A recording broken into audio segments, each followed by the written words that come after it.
баъди 3 соли ҷустуҷӯ дар кӯҳу пуштаҳои тоҷикистон ба табиатшиносон муяссар шуд ҷонвари нодиреро пайдо кунанд, ки бовар мерафт наслашон 10 солаҳо пеш аз байн рафтанд.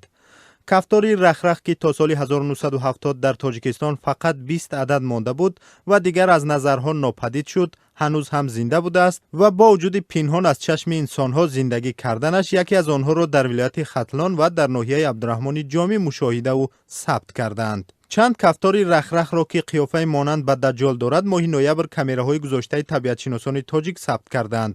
халил каримов, табиатшинос ва корманди пажӯҳишгоҳи зоология ва паразитологияи фарҳангистони улуми тоҷикистон, ки дар ҷустуҷӯ ва пайдо кардани кафторҳои рахрах саҳм гузоштааст, рӯзи 13 декабр ба Радиои Озодӣ гуфт беҳтарин пайҷӯ ва донишмандон моҳҳо дар кӯҳҳо барои пайдо кардани нишоне аз кафторҳои рахрах кор карданд. кафтори рахрах, ки як навъе аз кафторҳои африқоӣ аст, зоҳири тарснок дорад ва аз ин рӯ инсонҳо онро чандон дӯст намедоранд ва аз диданаш метарсанд. аммо ба гуфтаи халил каримов, дар паси ин зоҳири зишт дар воқеъ як ҷонвари накӯкору муфид пинҳон аст. ӯ афзуд, бо шарофати кафторҳои рахрах гов гӯсфандони мардуми маҳаллӣ сукунати кафтор аз бемориҳои хатарноки сироятӣ эмин мемонанд.